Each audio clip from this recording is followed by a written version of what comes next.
The lights danced across the grand ballroom of the cruise ship, reflecting off the glittering jewels and elegant gowns.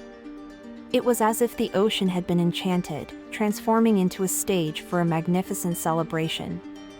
The night was full of promise. Rachel felt the music vibrating in her chest as she watched the guests moving in perfect harmony. She leaned against the bar, holding an untouched glass of champagne. It was her first attempt to relax in months, but her mind wouldn't stop racing. The shouts of Happy New Year during the microphone tests reminded her of why she was there. Kevin strode through the ballroom as if he owned the place. In a way, he did, considering the number of investors he had convinced to board this luxurious voyage. He loved extravagant parties, but this one was special.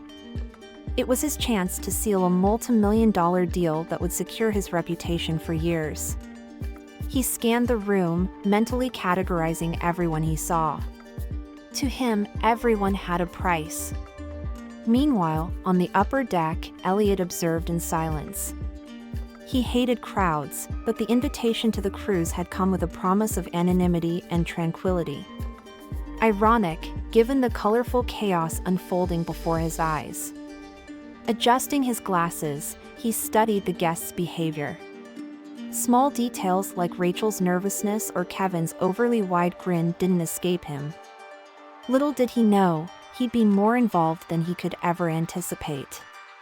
The clock struck 10:45 p.m., and the party was in full swing. The noise of the music mixed with the sound of laughter and animated conversations. Rachel stood up, deciding to step out onto the balcony for some fresh air. The cold ocean breeze made her shiver, but it was invigorating. She gazed at the horizon, the clear, starry sky above, wondering if this calmness would last.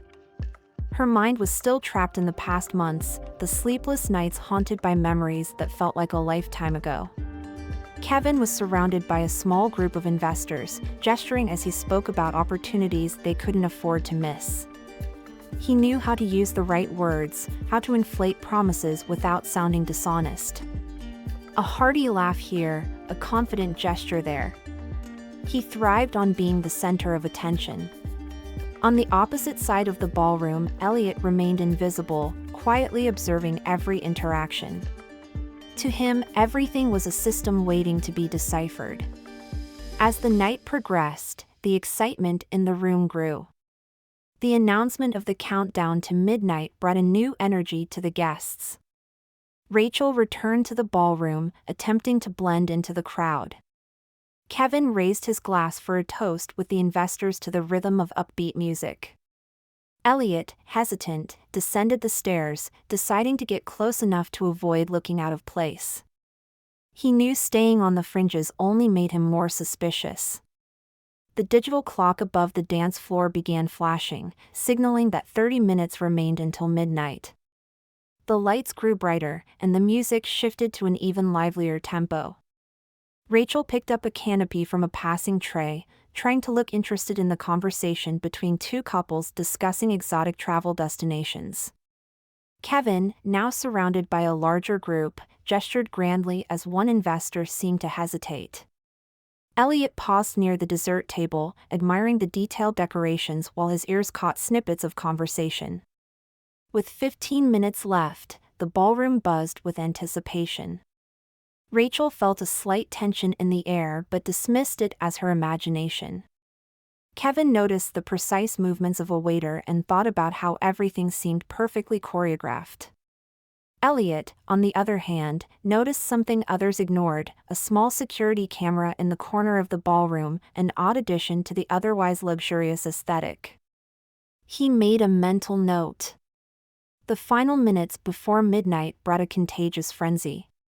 Guests held their champagne glasses high, laughing and sharing stories as the countdown was projected onto a giant screen. Rachel stood in the middle of the crowd, feeling a rare moment of lightness after months of turmoil. Kevin basked in the attention, and Elliot stayed on the edge of the crowd, his senses heightened.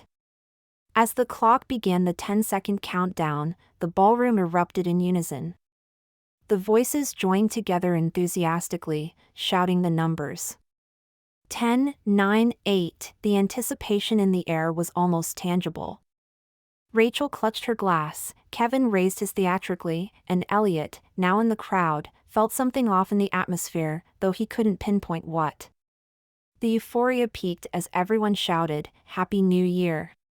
Fireworks lit up the sky above the ship, and the music returned even louder. The lights dimmed briefly to highlight the fireworks display, but when they came back on, something felt different.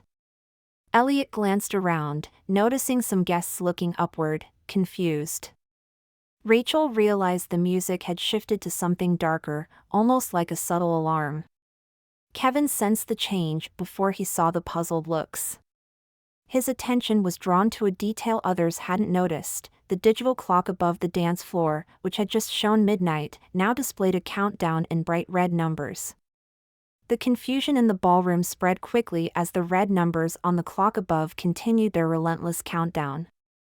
Guests, who moments earlier were laughing and celebrating, now whispered uneasily, their voices growing louder with each passing second. Rachel glanced up at the clock, trying to make sense of it. A countdown at midnight didn't fit the mood of the New Year's celebration. She turned to a nearby waiter, but he looked just as baffled as everyone else. Kevin, on the other hand, immediately sensed something was wrong. Leaving the group of investors he had been charming, he walked toward the stage at the center of the room. The unease in the air was palpable, and his instincts told him this wasn't part of the planned festivities. He scanned the room for someone in charge, someone who could explain what was happening. But there was no one to be found. The staff, like the guests, seemed frozen in confusion. Elliot stood off to the side, his analytical mind racing. The countdown was precise, each second ticking away with mechanical accuracy. This wasn't a random glitch or some kind of elaborate prank. He tried calculating the remaining time, but his thoughts were interrupted by a sudden, booming sound. The music abruptly cut out, leaving an eerie silence in its place. A deep, distorted voice echoed through the ballroom speakers. "Congratulations, ladies and gentlemen, on ringing in a new year. But tonight will be unlike any other. The clock above marks the time remaining before this ship becomes history." A wave of silence washed over the room, followed by nervous laughter from a few guests who thought it might be a tasteless joke. But most stood frozen, their eyes locked on the ominous red numbers. Rachel felt her chest tighten as the voice continued. "There is a bomb on board. It's set to detonate at dawn. But you can prevent this if you follow my instructions." Panic erupted. Shouts and gasps filled the room as guests began looking around wildly, some rushing toward the exits. A few of the more skeptical ones laughed nervously, shaking their heads in disbelief. But the majority were gripped by fear. Kevin's eyes darted across the room, taking in the reactions. He clenched his fists, his mind running through the possibilities. Someone had to be behind this, an activist, a saboteur, perhaps even someone on board trying to make a statement. He scanned the faces in the room, searching for anyone who seemed out of place. But no one stood out. The voice returned, calm and calculated, as if it enjoyed the chaos. "The game is simple. Every hour, I will reveal a secret about one of you. A secret you would rather keep hidden. To stop the next revelation, all you need to do is sacrifice one person. Yes, it's that easy. Choose wisely." Rachel felt a chill run down her spine. The words echoed in her mind as she scanned the room, trying to process the enormity of the situation. Sacrifice someone? That couldn't be serious. But the way the voice spoke, measured, deliberate, suggested otherwise. Elliot, standing at the edge of the room, studied the reactions. He noted the rising panic, the whispers turning into arguments. The person behind this had planned every detail, manipulating the environment to control their emotions. His eyes flicked back to the small security camera in the corner, its green light blinking steadily. He suspected it was transmitting everything in real time. The ballroom descended into chaos. Several people tried to push their way toward the exits, only to find them locked. Others began shouting at the staff, demanding explanations. Rachel stepped forward, raising her voice to cut through the noise. "Everyone, please, calm down. Panicking won't help us figure this out." Kevin stepped onto the stage, his commanding presence momentarily quieting the room. "This is clearly some kind of sick joke," he said, his voice steady but loud enough to carry. "We need to stay calm and organized. Let's figure out who's behind this and what they want." Rachel moved closer to the stage, nodding in agreement. "He's right. We can't let fear take over. If this is a prank, we'll expose it. If it's real, we need to act rationally." Her tone was firm, though tension lingered beneath her words. Elliot remained at the edge of the room, his gaze flicking from face to face. Kevin was trying to take control of the situation, but Elliot noticed the subtle looks of distrust from some of the guests. Kevin had enemies here, and this would only fuel their suspicions. The clock continued its relentless countdown, each second flashing brighter as it drew closer to the 1-hour mark. The pressure in the room was mounting, and people began grouping together, whispering anxiously. Rachel could sense the undercurrent of paranoia taking hold. Kevin glanced at her, lowering his voice. "If you want people to trust you, you'd better make yourself look more convincing," he said, his tone edged with frustration. "Right now, they're looking for someone to blame. Don't let it be you." Rachel clenched her jaw, aware of the truth in his words. She looked back at the crowd, seeing the fear etched into their faces. Suddenly, the voice returned, its deep tone slicing through the chaos. "The first hour is almost over. I hope you've enjoyed the introduction. Now, let's move on to the next step." Everyone froze, their eyes fixed on the screen above as the clock approached 0. The ballroom fell silent as the voice returned over the speakers. Every guest was frozen in place, holding their breath. The deep, distorted tones seemed to fill every corner of the room, trapping them in a state of dread and anticipation. As promised, it's time for the first revelation. I hope you're all paying attention. Let's start with something simple but meaningful. The lights flickered, and the clock above the dance floor slowed its relentless countdown. Then, a projection appeared on the massive screen above the stage.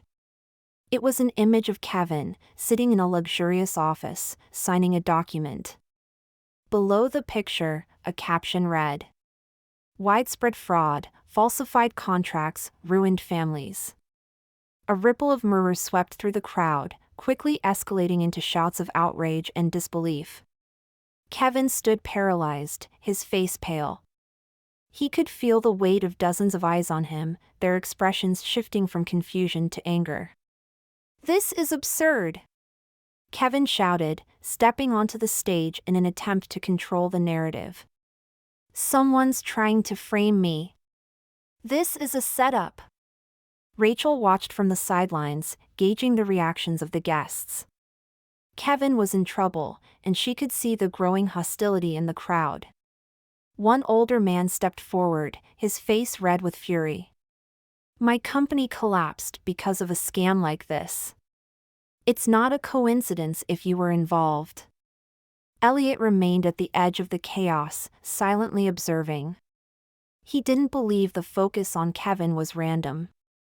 Whoever was behind this wanted more than panic, they wanted to dismantle trust. Starting with someone like Kevin, who exuded confidence and power, was strategic. "Listen," Kevin continued, trying to project authority, though his voice carried a slight tremble. "This is part of their game. They want us to turn against each other. We can't let that happen." Rachel stepped forward, her voice steady. He's right. This is designed to divide us. If we lose control, we're playing directly into their hands. She scanned the room, hoping to find support, but fear and suspicion had already taken root. The clock resumed its countdown, the flashing red numbers a grim reminder of the time slipping away. Rachel realized that the group needed a clear leader to prevent the situation from spiraling further. She moved closer to Kevin, lowering her voice. If you want to get through this, you need to be more convincing. Right now, they're not buying what you're selling. Kevin scowled but knew she was right. He turned back to the crowd, trying to project confidence. Whoever's doing this wants us to panic. Don't give them what they want. While Kevin tried to regain control, Elliot quietly slipped toward the camera he had noticed earlier. Its blinking green light suggested it wasn't just recording but transmitting live footage. He made a mental note to investigate further but knew interacting with the equipment now would draw attention. As time ticked by, tensions in the room continued to rise. A small group of passengers, led by the man who had accused Kevin, began discussing drastic measures.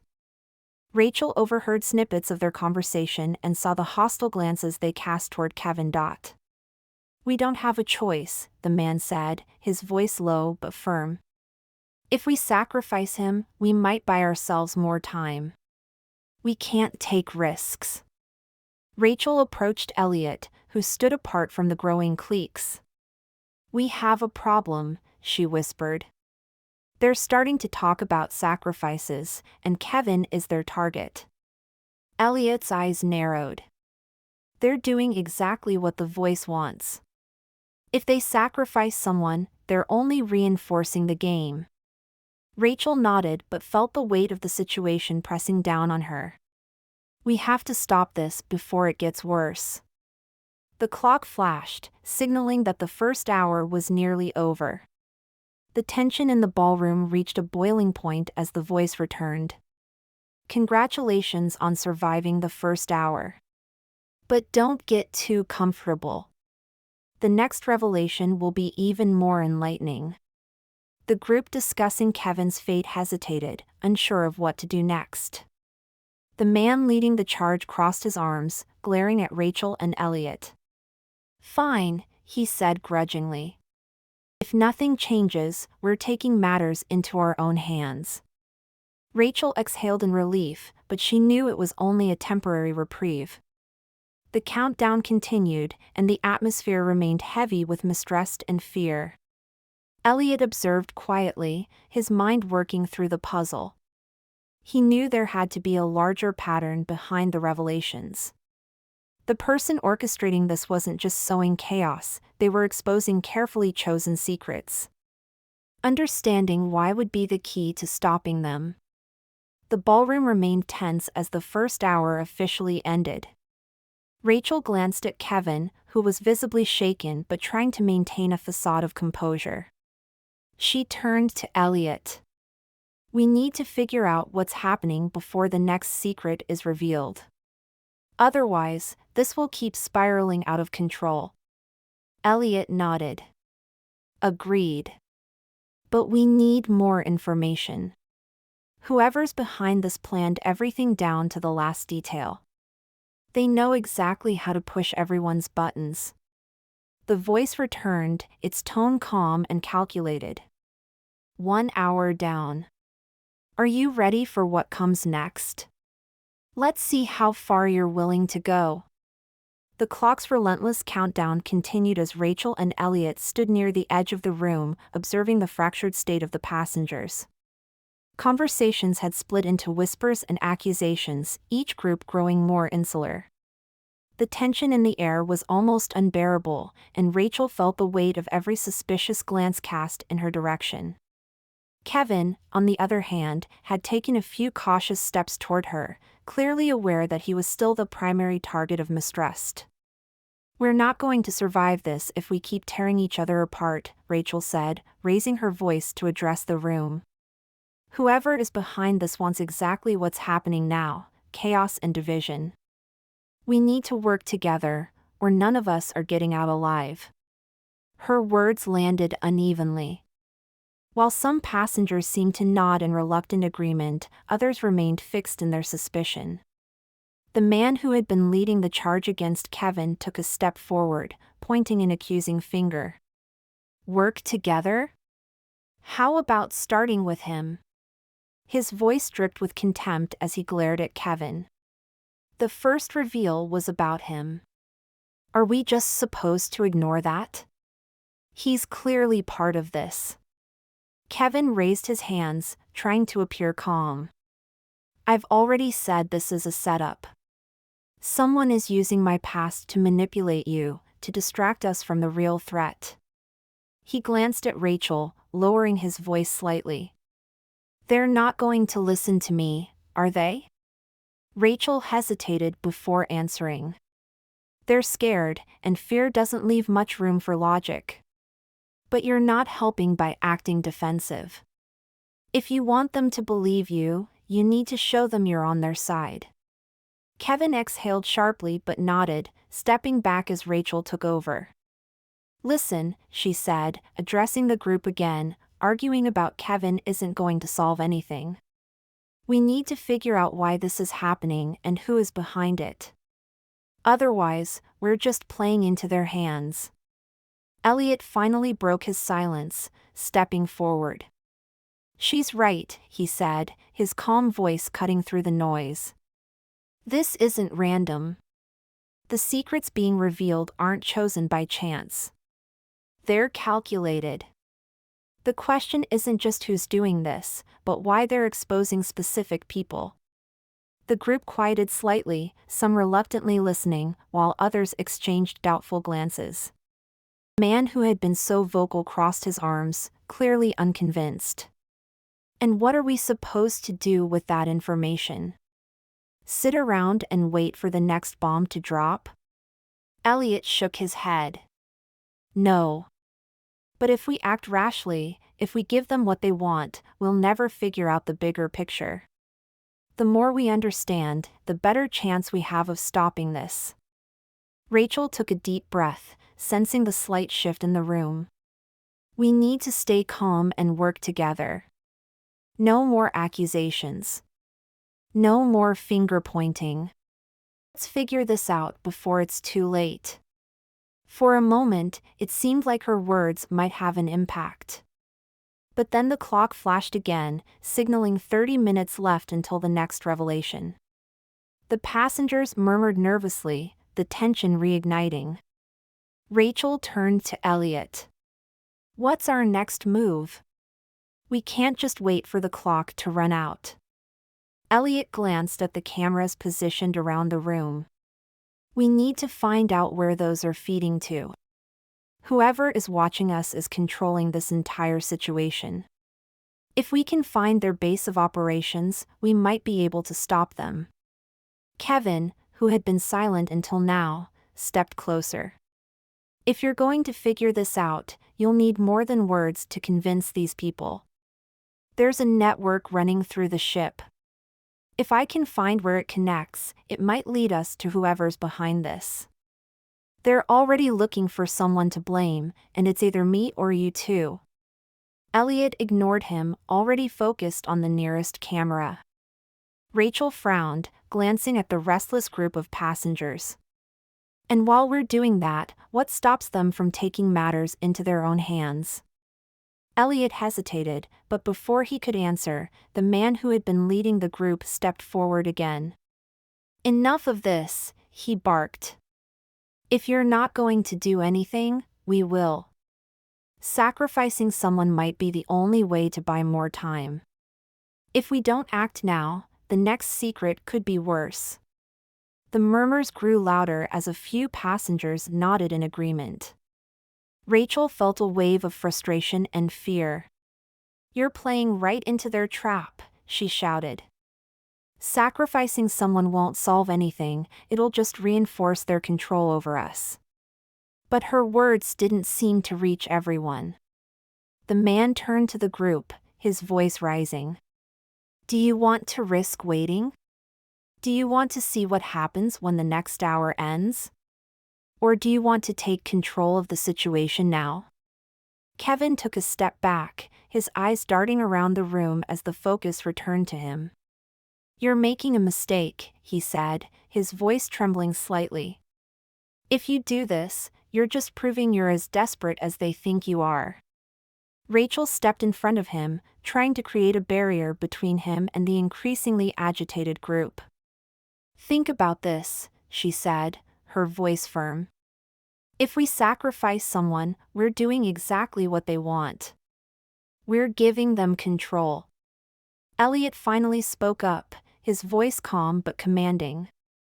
Listen to her. They're using your fear against you. Every decision we make needs to weaken their grip, not strengthen it. The group hesitated, the weight of his words sinking in. But the tension was still thick, and the clock kept ticking down. Then, the lights flickered, and the voice returned. I see things are heating up. Don't worry, my next revelation will make everything even more interesting. The screen above the stage lit up, revealing a new image. This time, it was of Rachel, standing in a hospital room. The caption read, Medical negligence, a fatal error that cost a life. Rachel froze, her stomach twisting as she stared at the screen. She knew exactly what it referred to, an error from months ago, one she had tried to move past but had never fully escaped. The murmurs in the room grew louder, and the accusing glances turned toward her. You've got something to hide too, don't you? The man said, stepping closer. Maybe you're not as innocent as you're pretending to be. Rachel opened her mouth to defend herself, but the words wouldn't come. Elliot stepped forward instead. This is exactly what they want, he said sharply. They're turning you against each other one by one. If you keep falling for it, none of us are getting out of here alive. The group hesitated, their anger and fear momentarily subdued. Rachel exhaled shakily and looked at Elliot. We need to find that network, she said. Before this gets any worse. Elliot nodded. Then let's move. Time is running out. Rachel tried to steady her breathing as she and Elliot retreated to the edge of the room. The chaos in the ballroom was escalating, and the weight of her revealed secret pressed down on her shoulders. The image on the screen, the hospital room, the caption about negligence, brought memories rushing back. That fateful night in the ER when she had made a decision that cost a patient's life. She had tried to bury it, to move forward, but now it was exposed for everyone to judge. Elliot noticed her distress and placed a reassuring hand on her shoulder. If you break down now, they'll turn on you, he said firmly. You can't let them see you like this. Rachel inhaled deeply, forcing herself to focus. They already think I'm guilty, she said bitterly. No one's going to believe anything I say after this. Elliot scanned the room, his mind working through the puzzle. The passengers were splintering further into factions, some discussing strategies, others muttering accusations.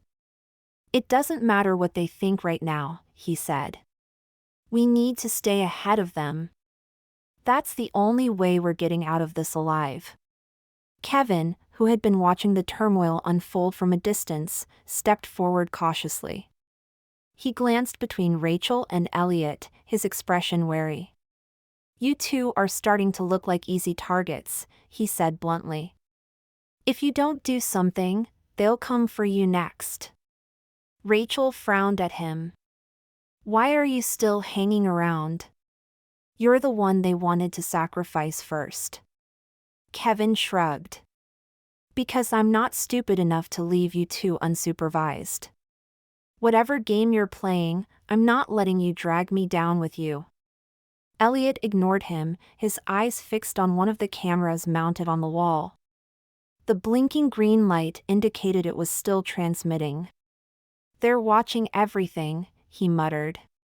Whoever is doing this isn't just exposing secrets, they're orchestrating every move.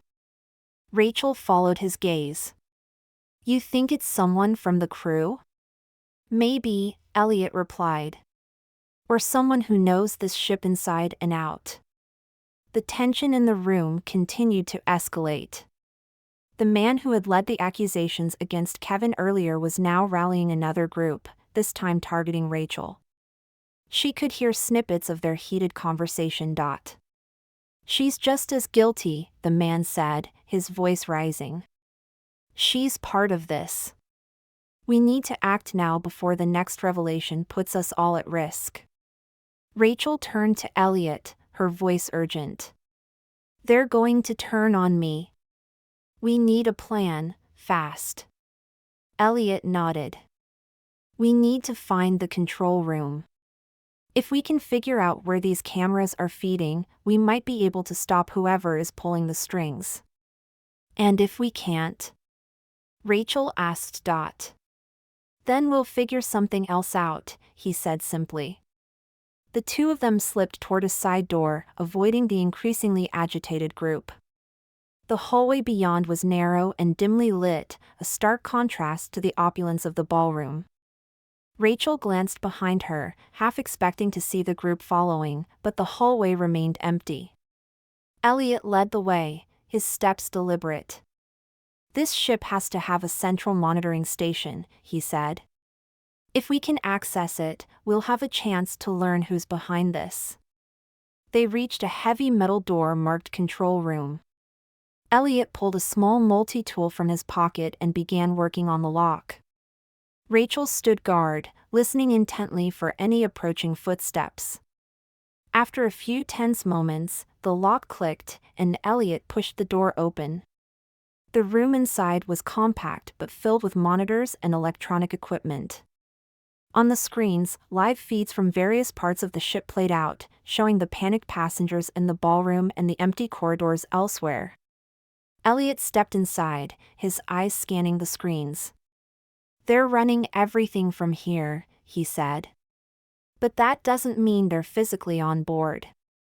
Rachel joined him, her eyes drawn to one of the monitors showing a view of the ballroom. The group that had targeted her was now arguing amongst themselves. They're losing control, she said. Elliot nodded. That's what happens when fear takes over. But whoever's doing this is counting on that. They're using the chaos to keep us distracted. He began working on the controls, searching for any clues about the mastermind behind the game. After a few minutes, he found a log of commands. These commands were entered from a terminal on this ship, he said, his tone sharp. Rachel frowned. So they're here? Not necessarily, Elliot replied. But it's likely. The equipment they're using is connected to the ship's internal systems. That kind of access isn't easy to get. Before they could analyze further, the sound of footsteps echoed down the hallway. Rachel's heart raced as she turned toward the door. They're coming, she said. Elliot quickly shut down the monitors and motioned for Rachel to follow. We can't stay here. If they find us, it's over. They slipped out of the control room just as a group of passengers entered the hallway. They're here, one of them shouted, pointing toward Rachel and Elliot. The two of them broke into a sprint, weaving through the narrow corridors. The sound of footsteps grew louder behind them, and Rachel could feel the panic rising in her chest. They're not going to stop, she shouted. Elliot glanced over his shoulder. Then we need to lose them. Come on! They turned a corner and ducked into a storage room, closing the door quietly behind them. Rachel pressed her ear to the door, listening as the group's footsteps passed by. We can't keep running, she whispered. They're going to catch up eventually. Elliot nodded. Then we have to change the narrative. If we can expose more about who's behind this, maybe we can shift their focus. Rachel hesitated, then nodded. Fine. But we need to move quickly. The next revelation is going to push them even further. Elliot glanced at his watch. We've got 10 minutes before the next hour ends. Let's make it count. The footsteps in the hallway grew fainter as Rachel and Elliot stayed hidden in the storage room. Rachel leaned against the door, her breathing shallow. We can't keep doing this, she said, her voice barely a whisper. Running won't solve anything. Elliot nodded, his gaze fixed on the dimly lit room. We need answers. If we can find the captain, maybe we'll get some clarity. If he's not behind this, he might at least know who is. Rachel raised an eyebrow. And if he is behind it?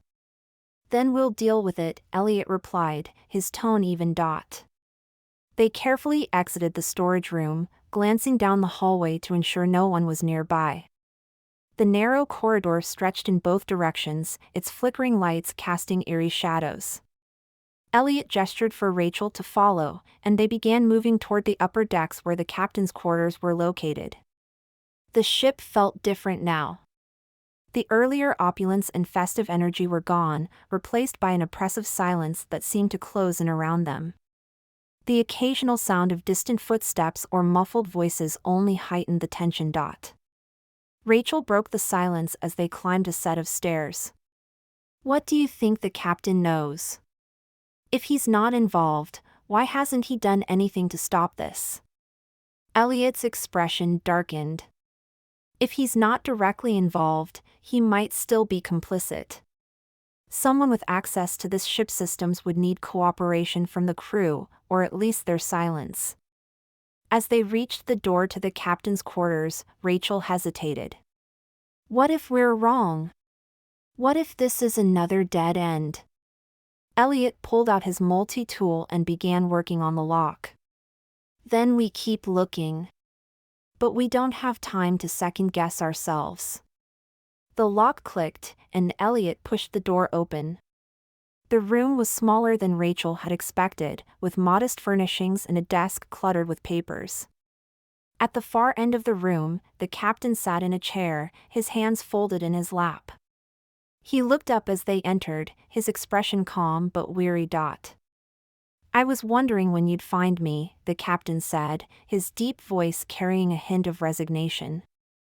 Rachel stepped forward cautiously. Are you behind this? The captain shook his head. Not directly. But I've known this day might come. There are things about this ship, about its owner, that most people don't know. Elliot narrowed his eyes. And you didn't think to warn anyone? To stop this before it happened? The captain exhaled slowly, as if the weight of the question pressed on him. What could I have done? This ship carries secrets that would destroy lives if they came to light. Whoever is behind this knows that, and they're using it to their advantage. Rachel crossed her arms. So you're saying you just stood by and let this happen? I'm saying, the captain replied, that I'm a small piece in a much larger game. But I can help you, if you're willing to listen. Elliot glanced at Rachel, then back at the captain. We're listening. Start talking. The captain stood and walked over to a monitor embedded in the wall. He pressed a few buttons, and a map of the ship appeared on the screen. This ship isn't just a luxury liner. It's a fortress of secrets. The owner has been using it to host high-profile meetings, conduct illegal deals, and bury evidence of wrongdoing for years. Rachel frowned. And now someone's exposing all of it?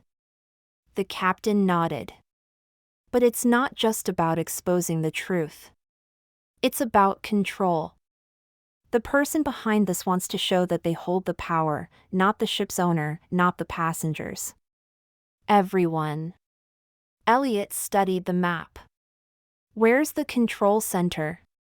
Whoever is doing this must have a base of operations.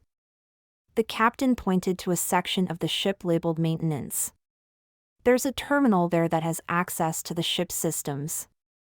If you can get there, you might be able to find out who's behind this, or stop them. Rachel glanced at the monitor displaying the clock. We're running out of time. If we don't move now, it won't matter who's behind it. The captain opened a drawer and pulled out a small device, handing it to Elliot. This is the emergency override for the bomb. It can disarm it, but only from this room. You'll have to decide, stop the bomb or expose the truth. You won't have time for both. Elliot took the device, his expression tense. What happens if we expose everything? Then the world will know, the captain said. But there will be consequences. For everyone. Before they could respond, the door behind them burst open. A group of passengers, led by the man who had been rallying accusations in the ballroom, stormed in. They've got the controls, the man shouted, pointing at the device in Elliot's hand. They've been lying to us this whole time. Rachel stepped between Elliot and the group, raising her hands. Wait! You don't understand. We're trying to stop this. The man sneered. Stop what? You've been hiding while we've been waiting to die. Hand over that device, or we'll take it from you. The room erupted into chaos as the passengers argued amongst themselves. Rachel tried to calm them, but their fear and anger drowned out her voice. Elliot tightened his grip on the device, his mind racing. We don't have time for this, he shouted, his voice cutting through the noise. We need to make a decision, now. Rachel turned to the captain. Can we trust this override? The captain met her gaze. It's your best chance. But you'll have to act quickly. Elliot looked at Rachel, his eyes filled with urgency. We need to split up. I'll go to the maintenance terminal and find out who's behind this. You stay here and decide what to do with the override. Rachel hesitated, the weight of the decision pressing on her. What if you don't make it back? Then you'll have to choose, Elliot said simply. Kevin, who had been silent until now, stepped forward. I'm going with him. If this is a trap, someone needs to make sure he doesn't screw it up. Elliot raised an eyebrow but didn't argue. Fine. Let's go. Rachel watched as they slipped out of the room, her grip tightening on the override device. The passengers continued to argue, their voices blending into a chaotic hum. She glanced at the clock. Less than an hour remained. She took a deep breath, trying to steady herself.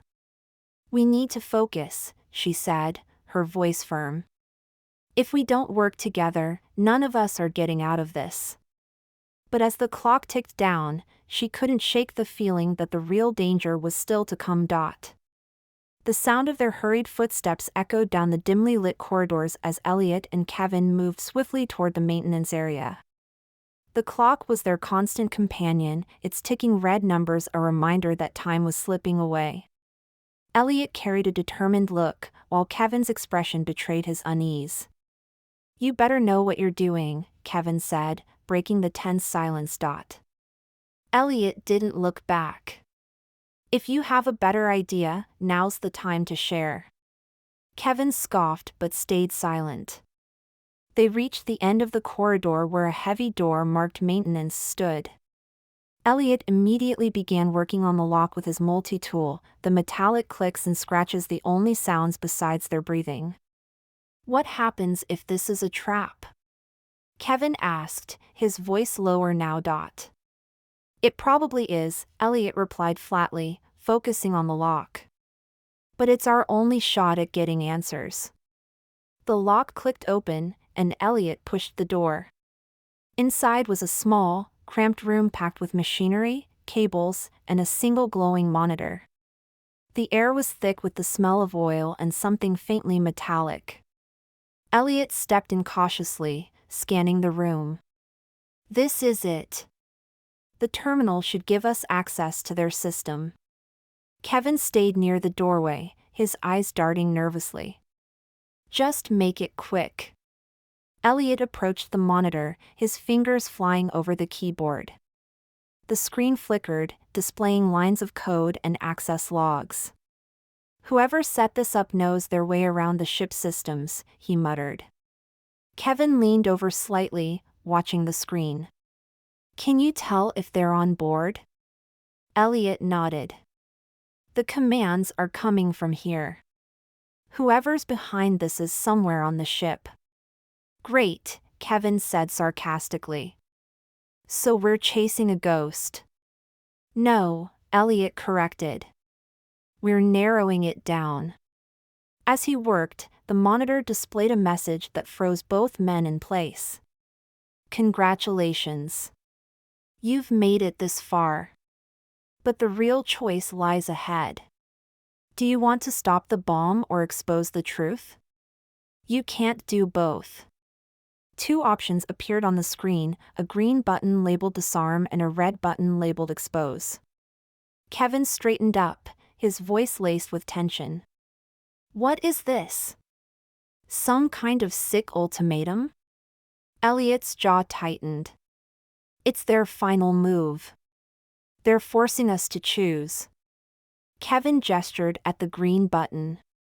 Disarm it. We don't have time for this. Elliot shook his head, his mind racing. If we disarm the bomb, we'll save everyone on board, but we'll never know who's behind this.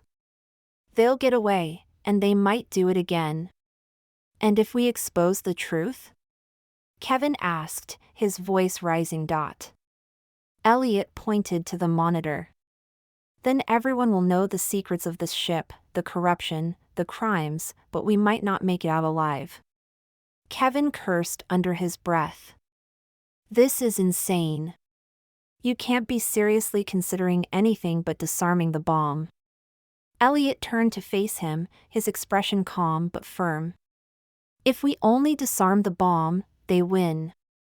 Their secrets stay hidden, and they keep their power. This is about more than just us. Kevin stared at him in disbelief. More than us? We're on this ship. We'll die if you press the wrong button. Elliot looked back at the screen. The clock above them showed less than 20 minutes remaining. It's not just about us, he said quietly. It's about stopping this from happening again. Kevin stepped closer, his voice urgent. You don't have the right to make this decision for everyone. Elliot turned to him, meeting his gaze. Then help me decide. But we have to choose now. The tension between them hung thick in the air. Finally, Elliot reached for the keyboard and selected the red button. The screen flickered, and a new message appeared, truth exposed. Prepare for the consequences. Kevin stepped back, his face pale. What did you just do? Elliot didn't answer. He turned to the terminal, watching as files began uploading automatically. Everything, every secret, every crime is being sent to the outside world. It's over for them. Kevin ran a hand through his hair. It's over for us too. If the bomb goes off, none of this will matter. Elliot grabbed his multi-tool and headed for the door. Then let's make sure it doesn't. The two sprinted back toward the captain's quarters, the ship's alarm blaring louder with each passing second. The flickering lights made the hallways feel like a maze, but they navigated quickly, driven by the urgency of their mission. When they reached the captain's quarters, they found Rachel standing firm, the override device clutched in her hands. The group of passengers surrounding her looked restless, their fear and anger simmering beneath the surface. What happened? Rachel asked as they entered. Elliot took a deep breath. We exposed everything. The files are out there. But we still have to deal with the bomb. The man who had been leading the accusations earlier stepped forward, his face twisted with fury. You did what? You risked all of our lives just to play hero? Rachel raised a hand to silence him. We don't have time for this. What do we do now? Elliot gestured to the override device. That's our last chance. If we use it, we might be able to stop the bomb in time. Kevin shook his head. If it even works. This whole thing could be another setup. The captain, who had been watching silently, finally spoke. It will work. But you need to act quickly. The clock is almost out. Rachel glanced at the clock on the wall, which showed less than 10 minutes remaining. She looked back at Elliot, her expression conflicted. Are you sure this is the right move? Elliot nodded. It's our only shot. Rachel stepped toward the control panel, her hands trembling as she positioned the override device. The room was silent except for the beeping of the alarm and the ticking of the clock dot. As she activated the device, the clock froze for a moment. Then, a new message appeared on the screen. Override engaged. Bomb deactivated. A collective sigh of relief filled the room, but it was short-lived. The monitor displayed one final message. The truth has a cost. This is only the beginning. The lights flickered again, and the ship's alarm stopped abruptly. The silence that followed was deafening. Rachel turned to Elliot, her voice shaking. What does that mean? Elliot's gaze was fixed on the screen. It means they're not finished. The tension in the room was almost unbearable as the monitor's final message burned itself into everyone's minds. The truth has a cost. This is only the beginning. The passengers exchanged uneasy glances, their earlier relief now clouded by a renewed sense of dread. Rachel's grip on the override device tightened. We disarmed the bomb, she said, her voice trembling but firm. Whatever comes next, we've done what we could. Elliot stood beside her, his eyes fixed on the monitor. It's not over, he said quietly. Whoever orchestrated this still has control. We may have stopped the bomb, but they've already set the next phase in motion. Kevin paced near the doorway, his frustration boiling over. This is insane. We've done everything they wanted, played their game, exposed their secrets, and we're still stuck here waiting for whatever they've planned next? The captain, calm but visibly weary, stepped forward. The truth is out now. That was their goal all along. But this ship isn't safe anymore. If you want to survive, you need to evacuate immediately. The words ignited a spark of panic among the passengers.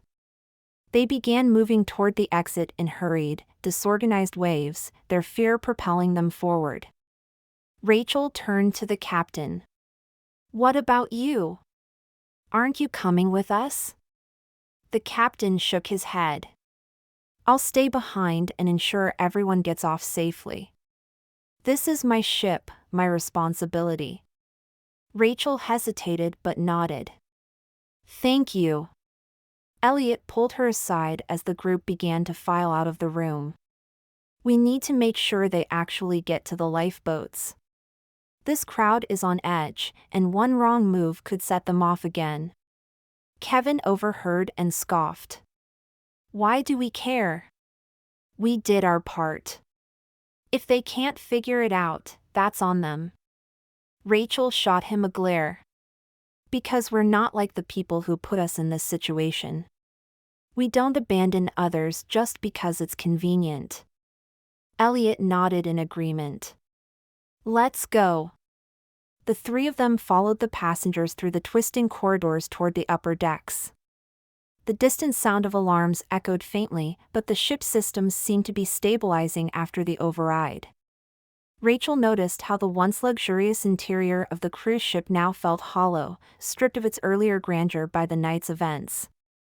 When they reached the lifeboat deck, the cold night air hit them like a wave.